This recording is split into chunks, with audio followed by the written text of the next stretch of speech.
Morning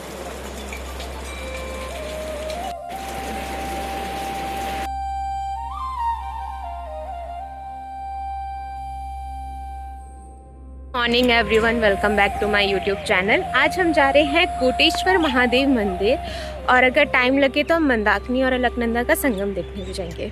मैंने पहन ली है शूज़ और अब हम तैयार हो चुके हैं जाने के लिए। हम जा रहे हैं स्कूटी से। आज मुझे स्कूटी चलाने में बहुत मज़ा आ रहा था क्योंकि मेरे राइट हैंड साइड पे मंदाकिनी नदी फ्लो कर रही थी और मेरे लेफ़्ट हैंड साइड पे पहाड़ थे। बहुत अच्छा व्यू था, बहुत मज़ा आ रहा था। इस वाले रास्ते में बहुत ज़्यादा लैंडस्लाइड होते हैं। रोड चौड़ी करने के लिए उन्होंने पहाड़ काटे, जिस वजह से यहाँ पे बहुत ज़्यादा लैंडस्लाइड होते हैं। जब लास्ट टाइम मैं आई थी तो यहाँ पूरा रास्ता बंद था, हमें काफ़ी देर तक इंतज़ार करना पड़ा। फिर आगे जाके हम पहुँचे मेन रुद्रप्रयाग में। यहाँ पे भी अभी ब्रिज बन रहा है, आधा बन चुका है, आधा बाकी है। अब यहाँ से 3 किलोमीटर दूर है कोटेश्वर महादेव मंदिर। फिर थोड़ा सा आगे जाके हम फाइनली पहुँच गए कोटेश्वर महादेव मंदिर। सबसे पहले हमने प्रसाद लिया, पूजा का सामान लिया। फिर यहाँ से हम मंदिर के लिए निकल गए। मंदिर के लिए जाने के लिए हमें यहाँ से नीचे जाना पड़ेगा। तो ये है मंदिर की स्टार्टिंग। कोटेश्वर महादेव मंदिर रुद्रप्रयाग से 3 किलोमीटर दूर अलकनंदा के तट पर बसा है। केदारनाथ और बद्रीनाथ रुद्रप्रयाग से होते हुए जाते हैं तो लोग यहाँ पे भी दर्शन करने आते हैं। यहाँ पे मंदिर बाद में बनाया, पहले यहाँ पे एक गुफा थी जिसका संबंध भगवान शिव जी से है। वैसे तो यहाँ की बहुत सी कथाएं हैं, लेकिन जो सबसे प्रसिद्ध कथा है वो ये है कि शिवजी जी यहाँ पे भस्मासुर से बचने के लिए यहाँ पे उन्होंने अपने त्रिशूल से ये गुफा बनाई थी। यहाँ पे बहुत सारे बंदर थे तो पंडित जी हमारी हेल्प कर रहे थे उन्हें भगाने के लिए। आगे जो आप रिवर देख रहे हैं वो अलकनंदा रिवर है और यहाँ पे जो अलकनंदा रिवर है वो उत्तर वाहिनी है, मतलब नॉर्थवर्ड डायरेक्शन में फ्लो करती है, जिस वजह से कोटेश्वर महादेव एक बहुत बड़ा तीर्थ बन गया। और आगे घाट है जहाँ पे लोग स्नान भी करते हैं। यहीं के पंडित जी ने हमें एक कथा सुनाई मंदिर से रिलेटेड, जिसका वर्णन हमें स्कंद पुराण में भी मिलता है। एक बार ब्रह्म राक्षसों का कुल खत्म होने के कगार में था, तब उन्होंने महादेव की घोर आराधना करी। उनकी तपस्या से खुश होकर महादेव ने उन्हें वरदान मांगने को कहा। तब उन्होंने भगवान से 2 वरदान मांगे। जो पहला वरदान उन्होंने महादेव से मांगा वो ये मांगा कि हमें ये राक्षस योनि से मुक्ति मिल जाए। जो दूसरा वरदान उन्होंने मांगा वो ये मांगा कि हमें जब राक्षस योनि से मुक्ति मिल जाएगी तो भविष्य में हमारा नाम लेने वाला कोई नहीं होगा। तब उन्होंने वरदान मांगा कि हमारा नाम सम्मान से कथाओं में आए। तब भगवान शंकर खुश होकर उन्होंने यहाँ पे गुफा बनाई और कहा कि मैं यहाँ शिवलिंग स्वरूप में प्रवेश कर रहा हूँ। और जितने भी वहाँ राक्षस थे उतने वहाँ शिवलिंग स्थापित हुए। राक्षसों की जो संख्या थी वो करोड़ों में थी, तो इस पर्वत में करोड़ों शिवलिंग स्थापित हुए और इसीलिए इस जगह का नाम कोटेश्वर महादेव मंदिर पड़ा। और इस मंदिर में जो इंसान सच्चे मन से जो भी मन्नत मांगता है उसकी मन्नतें पूरी होती है। यहाँ की एक कथा महाभारत से भी रिलेटेड है। तो पांडव अपने पश्चाताप के लिए महादेव को ढूंढ रहे थे और महादेव उनसे मिलना नहीं चाहते थे। तो जब वो यहाँ पहुँचे तो महादेव गुफा में छुप गए और हिरण का रूप धारण कर लिया। सूर्यदेव को जल चढ़ा के फिर हमने यहीं से एक बाल्टी में जल लिया। उसके बाद हम गुफा के अंदर गए। जैसे ही मैं गुफा के अंदर पहुँची, लिटरली यहाँ की एनर्जी ही कुछ और थी। इतने सारे शिवलिंग यहाँ पे थे और अलग ही वाइब्रेशन, अलग ही एनर्जी मुझे यहाँ पे फील हुई।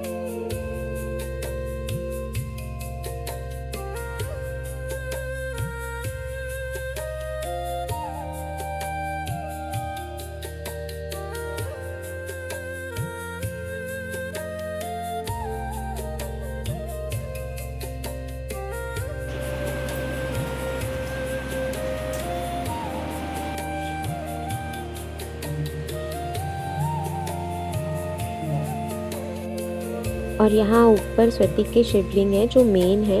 यहाँ पे एक जोत जलती रहती है, यहाँ पे मैंने जल चढ़ाया।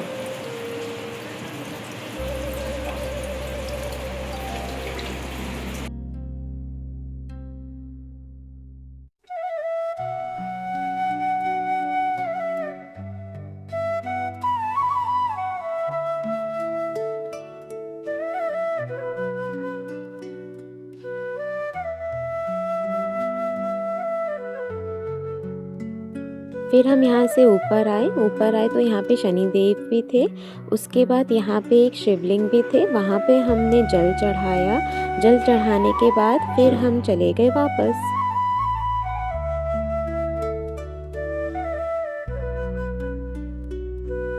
अब सुबह से हमने कुछ खाया नहीं था, बहुत भूख भी लग रही थी, तो हम लंच के लिए रुके। उसके बाद हमने लंच किया। उसके बाद हम चले गए मंदाकिनी और अलकनंदा का संगम देखने के लिए।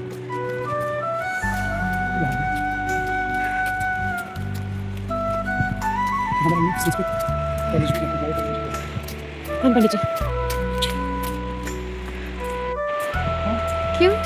संगम देखने के लिए हमें यहाँ से नीचे जाना है और नीचे मंदिर भी है। इसे नारद प्रयाग भी बोलते हैं क्योंकि वहाँ पे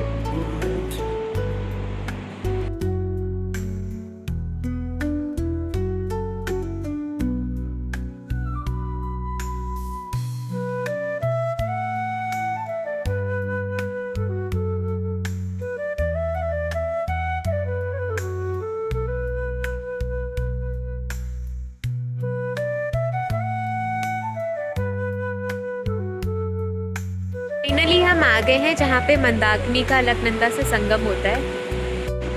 वो है अलकनंदा रिवर और इस साइड से आ रही है मंदाकिनी रिवर और यहाँ पे उसका संगम होता है। अभी हम थोड़ा आगे जाएंगे। अभी थोड़ा पानी कम है, लेकिन बरसात में पानी पूरा ऊपर तक आ जाता है।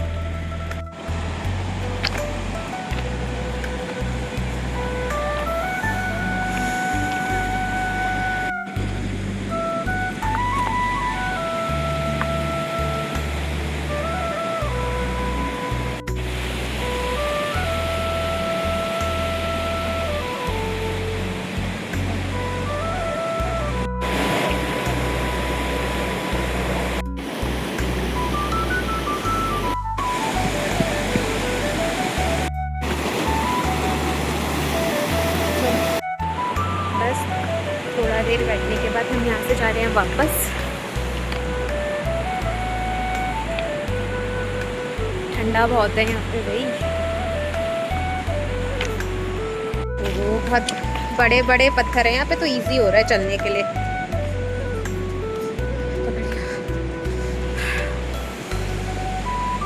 मैं जब पिछली बार आया था अकेले तो यहाँ पे तक पानी खड़े और जब बाढ़ आई थी तो कहाँ तक हुआ फिर पानी?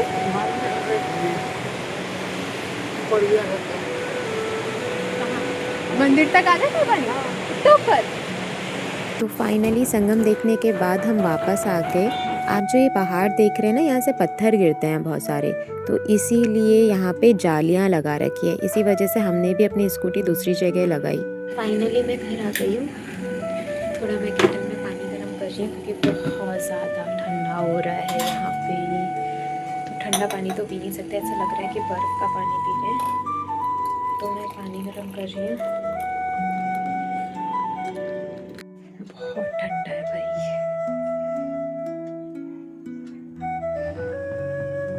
आ रही हूँ अपने के लिए चाय पीऊँगी, उसके बाद थोड़ा रेस्ट करूँगी।